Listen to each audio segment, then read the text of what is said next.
शांति साकार मुरली 18 सितंबर 2025 सुनेंगे ईश्वरीय महावाक्यों को विस्तार से।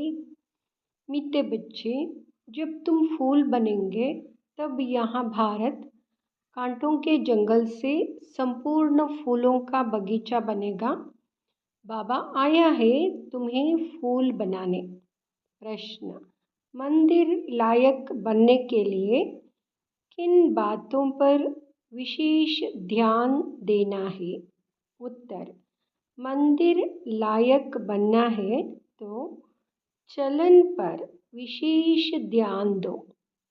चलन बहुत मीठी और रॉयल होनी चाहिए।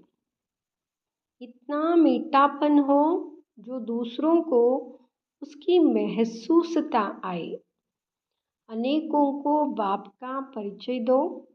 अपना कल्याण करने के लिए अच्छी रीति पुरुषार्थ कर सर्विस पर लगे रहो। गीत, बदल जाए दुनिया ना बदलेंगे हम। ओम शांति। रूहानी बच्चे जानते हैं कि बाप ब्रह्मा द्वारा समझा रहे हैं। ब्रह्मा के रथ द्वारा ही समझाते रहते हैं। हम यहाँ प्रतिज्ञा करते हैं कि श्रीमत पर हम इस भारत की भूमि को पतित से पावन बनाएंगे। भारत खास और दुनिया आम सबको हम पतित से पावन बनने का रास्ता बताते हैं। इतने ख्यालत हर एक को अपनी बुद्धि में रखना है। बाप कहते हैं ड्रामा अनुसार जब तुम फूल बन जाएंगे और जब समय आ जाएगा तो संपूर्ण बगीचा बन जाएगा। बागवान भी निराकार को कहा जाता है, माली भी निराकार को कहा जाता है, साकार को नहीं। माली भी आत्मा है ना कि शरीर। बागवान भी आत्मा है। बाप समझाएंगे तो जरूर शरीर द्वारा ना। शरीर के साथ ही उनको माली बागवान कहा जाता है जो इस विश्व को फूलों का बगीचा बनाते हैं। बगीचा था जहाँ यहाँ देवताएं रहते थे। वहाँ कोई दुख नहीं था। यहाँ इस कांटों के जंगल में तो दुख है। रावण का राज्य है, कांटों का जंगल है। फट से कोई फूल नहीं बनते। देवताओं के आगे जाकर गाते भी हैं कि हम जन्म जन्मांतर के पापी है, अजामिल है, ऐसी प्रार्थना करते हैं। अब आकर हमको पुण्य आत्मा बनाओ। समझते हैं अभी हम पाप आत्मा है, कोई समय पुण्य आत्मा थे। अभी इस दुनिया में पुण्य आत्माओं के सिर्फ चित्र है। राजधानी के एड्रेस के चित्र है और उन्हों को ऐसा बनाने वाला निराकार है शिव। उनका चित्र है बस, और कोई चित्र है नहीं। इसमें भी शिव का तो बड़ा लिंग बना देते हैं। कहते भी है कि आत्मा स्टार मिसल है तो ज़रूर बाप भी ऐसा होगा ना, परंतु उनकी पूरी पहचान नहीं है। इन लक्ष्मी नारायण का विश्व में राज्य था। इनके लिए कहाँ भी कोई ग्लानि की बात नहीं लिखते। बाकी श्री कृष्ण को कब द्वापर में कब कहाँ ले जाते। लक्ष्मी नारायण के लिए सब कहेंगे स्वर्ग के मालिक थे। यह है तुम्हारी एम ऑब्जेक्ट। राधे कृष्ण कौन है? मनुष्य बेचारे एकदम मूंझे हुए हैं, कुछ नहीं समझते। जो बाप द्वारा समझते हैं वह समझाने लायक भी बनते हैं, नहीं तो लायक बन नहीं सकते। दैवी गुण धारण नहीं कर सकते। भल कितना भी समझाओ, परंतु ड्रामा अनुसार ऐसा होना ही है। तुम अभी खुद समझते हो हम सब बच्चे बाप की श्रीमत पर भारत की रूहानी सर्विस करते हैं। अपने ही तन मन धन से प्रदर्शनी अथवा म्यूजियम आदि पूछते हैं, तुम भारत की क्या सेवा करते हो? तुम जानते हो, हम भारत की बहुत अच्छी सर्विस करते हैं। जंगल से बगीचा बना रहे हैं। सतयुग है गार्डन, यहाँ है कांटों का जंगल। एक दो को दुख देते रहते, यहाँ तुम अच्छी रीति समझा सकते हो।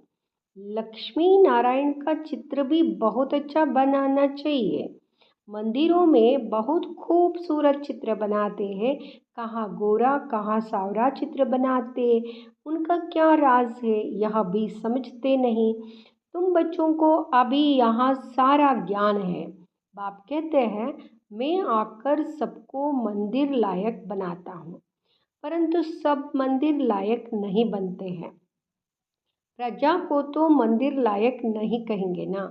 प्रजा उन्हों की होगी जो पुरुषार्थ कर बहुत सर्विस करते हैं। तुम बच्चों को रूहानी सोशल सर्विस भी करनी है। इस सेवा में अपना जीवन सफल करना है। चलन भी बहुत मीठी सुंदर होनी चाहिए, जो औरों को भी मीठेपन से समझा सके। खुद ही कांटा होगा तो किसको फूल कैसे बनाएंगे? उनका तीर पूरा लगेगा नहीं। बाप को याद नहीं करते होंगे तो तीर कैसे लगेगा? अपने कल्याण के लिए अच्छी रीति पुरुषार्थ कर सर्विस में लगे रहो। बाप भी सर्विस पर है ना, तुम बच्चे भी दिन रात सर्विस पर हो। दूसरी बात समझाते हैं, शिव जयंती पर बहुत बच्चे तीर बेच देते हैं। उनमें भी ऐसी लिखत लिखनी चाहिए जो वह तारे किसको भी दिखाए तो समझ जाए आगे के लिए क्या करना है, उसका पुरुषार्थ किया जाता है। सेमिनार भी इसलिए करते हैं कि क्या क्या सर्विस करें, जो बहुतों को बाप का परिचय मिले। तारे ढेर रखी है, इनसे बहुत काम ले सकते हो। एड्रेस डालते हैं, शुभा केयर ऑफ ब्रह्मा। प्रजापिता ब्रह्मा भी है, वह रूहानी पिता, वह जिस्मानी।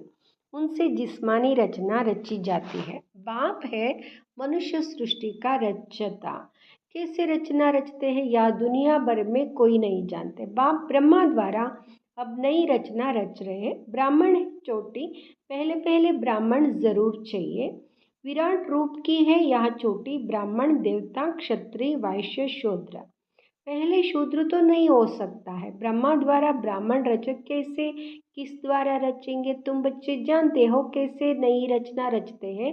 यह एडॉप्शन बाप की, कल्प कल्प बाप आकर शूद्र से ब्राह्मण बनाते हैं, फिर ब्राह्मण से देवता बनाते हैं। ब्राह्मणों की सर्विस बहुत ऊंची है। वह ब्राह्मण लोग खुद ही पवित्र नहीं है तो दूसरे को पवित्र कैसे बनाएंगे? कोई भी ब्राह्मण सन्यासी को कभी राखी नहीं बांधेंगे। वह कहेंगे हम तो है ही पवित्र, तुम अपना मुंह देखो। तुम बच्चे भी कोई से राखी नहीं बंधवा सकते। दुनिया में तो सब एक दो को बांधते, बहन भाई को राखी। अभी तुम शूद्र से ब्राह्मण बनने के लिए पुरुषार्थ समझाना पड़ता है। मेल फीमेल दोनों पवित्रता की प्रतिज्ञा करते कि हम कैसे बाप की श्रीमत से पवित्र रहते हैं। अंत तक इस काम विकार पर जीत रहे तो पवित्र जगत का मालिक बनेंगे। पवित्र दुनिया सत्युग को कहा जाता है, सो अब स्थापन हो रही है। तुम सब पवित्र हो। विकार में गिरने वाले को राखी बांध सकते हो। प्रतिज्ञा कर और फिर पतित बने तो कहेंगे तुम राखी बंधवाने आए थे, फिर क्या हुआ? कहेंगे माया से हार खा ली। यहाँ है युद्ध का मैदान। विकार बड़ा दुश्मन है। इस पर जीत पाने से ही जगत जीत अर्थात राजा रानी बनना है। प्रजा को जगतजीत नहीं कहेंगे। मेहनत तो राजा रानी करते हैं ना। कहते भी है हम तो लक्ष्मी नारायण बनेंगे। लक्ष्मी नारायण के बाद उनके तख्त पर जीत उनके बच्चे की होती है। वह लक्ष्मी नारायण फिर दूसरे जन्म में नीचे चले जाएंगे। भिन्न नाम रूप से बच्चे को गद्दी मिलते हैं तो ऊंच नंबर गिना जाएगा। पुनर्जन्म तो लेते हैं ना। बच्चा तख्त पर बैठेगा तो वह सेकंड ग्रेड हो जाएगा। ऊपर वाला नीचे, नीचे वाला ऊपर आ जाएगा। तो अब बच्चों को ऐसा ऊंच बनना है तो सर्विस में लग जाना चाहिए। पवित्र होना भी बहुत ज़रूरी है। बाप कहते हैं मैं पवित्र दुनिया बनाता हूँ, अच्छा पुरुषार्थ थोड़े करते हैं, पवित्र तो सारी दुनिया बन जाती है। तुम्हारे लिए स्वर्ग की स्थापना करते हैं या ड्रामा अनुसार होना ही है, यह खेल बना हुआ है। तुम पवित्र बन जाते हो, फिर विनाश शुरू हो जाता है। जब हम बच्चे पवित्र बन जाते हैं तो विनाश का कार्य शुरू हो जाता है। फिर विनाश के बाद स्थापना, सतयुग की स्थापना, दोनों साथ साथ में चलता है ना। पुरानी दुनिया का विनाश, नई दुनिया की स्थापना, तो अंत में विनाश का शुरू हो जाएगा। इसलिए बाबा कहते पवित्र बनने का पुरुषार्थ करो। पवित्र बनने से विनाश शुरू हो जाएगा, माना विनाश भी हम बच्चों के पुरुषार्थ के लिए ठहरा हुआ है। हम तैयार हो जाएंगे तो विनाश भी शुरू हो जाएगा। इसलिए बाबा बार बार कह रहे हैं स्वर्ग की स्थापना हम बच्चे ही करते हैं और हम भी पवित्र बनते हैं। सतयुग की स्थापना हो जाती है विनाश के बाद। ड्रामा को तो तुम समझ सकते हो। सतयुग में था देवताओं का राज्य, अभी नहीं है, फिर होना है। तुम हो रूहानी मिलिट्री। तुम 5 विकारों पर जीत पाने से जगत जीत बनने वाले हो। जन्म जन्मांतर के पाप कटने के लिए बाबा युक्तियाँ बताते हैं। बाप एक ही बार आकर युक्ति बताते हैं। जब तक राजधानी स्थापन ना हो जाए तब तक विनाश नहीं होगा। तुम बहुत गुप्त वॉरियर्स हो। सतयुग होना ही है कलयुग के बाद, फिर सतयुग में कभी लड़ाई होती नहीं। तुम बच्चे जानते हो सब आत्माएं जो भी पाठ बजाती है वह सब नूंदा हुआ है। जैसे कठपुतलियाँ होती है ना, ऐसे नाचती रहती है। कठपुतलियाँ नाचती है ना, तो हमने देखा हुआ है ना कठपुतलियाँ कैसे नाचते हैं। यह भी ड्रामा है। हर एक का इस ड्रामा में पार्ट है। पार्ट बजाते बजाते तुम तमो प्रधान बने हो, फिर अब ऊपर जाते हो, सतो प्रधान बनते हो। नॉलेज तो सेकंड की है। सतो प्रधान बनते हैं, फिर गिरते गिरते तमो प्रधान बनते हैं। फिर बाप ऊपर ले जाते हैं। वास्तव में वह मछलियाँ तार में लटकती है। इस तार में मनुष्यों को डालना चाहिए। ऐसे उतरती कला फिर चढ़ती कला होती है। तुम भी ऐसे चढ़ते हो, फिर उतरते उतरते नीचे आ जाते हो। 5000 वर्ष लगते हैं ऊपर जाकर फिर उतरने में। यह 84 का चक्र तुम्हारी बुद्धि में है। उतरती कला और चढ़ती कला का राज बाप ने ही समझाया है। तुम्हारे में भी नंबरवार जानते हैं और फिर पुरुषार्थ करते हैं। नंबरवार जानते हैं फिर पुरुषार्थ करते हैं। जो बाप को याद करते हैं वहाँ जल्दी ऊपर जाते हैं। बाबा को याद करने से ताकत मिलती है। यहाँ प्रवृत्ति मार्ग है। जैसे जोड़ी को दौड़ाते हैं तो जोड़ी का एक एक पाँव बांधते हैं फिर दौड़ते हैं। यह भी तुम्हारी दौड़ी है ना। कोई की प्रैक्टिस नहीं होती है तो गिर पड़ते हैं। इसमें भी ऐसे होता है। एक आगे बढ़ता है तो दूसरा रोक लेता है। कहाँ दोनों गिर पड़ते हैं। बाबा वंडर खाते हैं। बूढ़ों को भी काम की आग लगती है तो वह भी गिर पड़ते हैं। ऐसे थोड़े ही उसने गिराया। गिरना ना गिरना अपने हाथ में है। कोई धक्का थोड़े ही देते हैं। हम गिरे क्यों? कुछ भी हो जाए हम गिरेंगे नहीं। गिरे तो खाना खराब, जोर से चमाट लगती है, फिर पछताते भी है। हड्डी हड्डी टूट जाती है, बहुत चोट लगती है। बाबा भिन्न भिन्न प्रकार से समझाते रहते हैं। यह भी समझाया शिव जयंती पर तारे ऐसी आनी चाहिए जो मनुष्य पढ़ने से समझ जाए। विचार सागर मंथन करने के लिए बाबा टाइम देते हैं। कोई देखे तो वंडर खाए। कितनी चिट्ठियाँ आती है, सब लिखते हैं बाप दादा। तुम समझा भी सकते हो। शिव बाबा को बाप, ब्रह्मा को दादा। कहते हैं। ये को कभी कोई बाप दादा कहते हैं क्या? ये तो वंडरफुल बात है। इसमें सच्चा सच्चा ज्ञान है, परंतु याद में रहे तब किसको तीर भी लगे। घड़ी घड़ी देहाभिमान में आ जाते हैं। बाप कहते हैं आत्म अभिमानी बनो। आत्मा ही शरीर धारण कर पाठ बजाती है। कोई मरता है तो भी कोई ख्याल नहीं। आत्मा में जो पाठ की नोंद है उसको हम साक्षी हो देखते हैं। उनको एक शरीर छोड़ दूसरा ले पाठ बजाना है, इसमें हम कर ही क्या सकते हैं। यह ज्ञान भी तुम्हारी बुद्धि में है, वह भी नंबरवार। कईयों के बुद्धि में तो ठहरता ही नहीं, इसलिए किसको समझा नहीं सकते। आत्मा बिल्कुल ही गर्म तवा, तमोप्रधान पतित है। उन पर ज्ञानामृत डाला जाता है तो ठहरता नहीं। जिसने बहुत भक्ति की है उनको ही तीर लगेगा, झट धारणा होगी। हिसाब ही वंडरफुल है। पहले नंबर में पावन, वही फिर पतित बनते हैं। यह भी कितनी समझने की बातें होती है। ये सब बाबा जो समझाते हैं समझने की बातें हैं, अच्छी तरह से समझना है। कोई की तकदीर में नहीं है तो पढ़ाई को छोड़ देते हैं। अगर छोटेपन से ही नॉलेज में लग जाए तो धारणा होती जाएगी। समझेंगे इसने बहुत भक्ति की हुई है, बहुत होशियार हो जाए। क्योंकि आर्गन्स बड़े होने से फिर समझ भी जास्ती आती है। जिस्मानी रूहानी दोनों तरफ अटेंशन देने से असर निकल जाता है। यह ईश्वरीय पढ़ाई फर्क है ना। परंतु जब वहाँ लगन भी लगे ना, अच्छा, मीठे मीठे सिकिलदे बच्चों प्रति माता पिता बाप दादा का याद प्यार और गुड मॉर्निंग। रूहानी बाप की रूहानी बच्चों को नमस्ते। हम रूहानी बच्चों की रूहानी माता पिता बाप दादा को याद प्यार गुड मॉर्निंग नमस्ते। धारणा के लिए मुख्य सार। फर्स्ट, रूहानी मिलिट्री बन 5 विकारों पर जीत पानी है।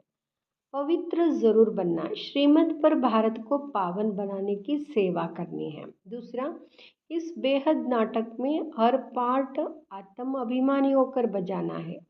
कभी भी देहाभिमान में नहीं आना है। साक्षी होकर हर एक कैरेक्टर का पार्ट देखना है। वरदान, सदा खुशी व मौज की स्थिति में रहने वाले कंबाइंड स्वरूप के अनुभवी भाव। सदा खुशी व मौज की स्थिति में रहने वाले कंबाइंड स्वरूप के अनुभवी भाव। बाप दादा बच्चों को सदा कहते हैं, बच्चे बाप को हाथ में हाथ देकर चलो, अकेले नहीं चलो। अकेले चलने से कभी बोर हो जाएंगे, कभी किसकी नज़र भी पड़ जाएगी। बाप के साथ कंबाइंड हो, इस स्वरूप का अनुभव करते रहो तो कभी भी माया की नज़र नहीं पड़ेगी। और साथ का अनुभव होने कारण खुशी से मौज से खाते चलते मौज मनाते रहेंगे। धोखा व दुख देने वाले संबंधों में फंसने से भी बच जाएंगे। स्लोगन, योग रूपी कवच पहनकर रखो तो माया रूपी दुश्मन का वार नहीं लगेगा। अव्यक्त इशारे। अब लगन की अग्नि को प्रज्वलित कर योग को ज्वाला रूप बनाओ। लगन की अग्नि को प्रज्वलित करना है और योग को ज्वाला रूप बनाने के लिए बाबा कह रहे हैं, जैसे दुखी आत्माओं के मन में यह आवाज़ शुरू हुआ कि अब विनाश हो, वैसे ही आप विश्व कल्याणकारी आत्माओं के मन में यह संकल्प उत्पन्न हो अब जल्दी ही सर्व का कल्याण हो, तभी समाप्त होगी। विनाशकारियों को कल्याणकारी आत्माओं के संकल्प का इशारा चाहिए, इसलिए अपने एवरीडी बनने के पावरफुल संकल्प से ज्वाला रूप योग द्वारा विनाश ज्वाला को तेज करो। अभी बाबा चाहते हैं विनाश ज्वाला को तेज करो ज्वाला रूप योग से। और बाबा कहते हैं एवरीडी बनने का संकल्प करो। ओम शांति।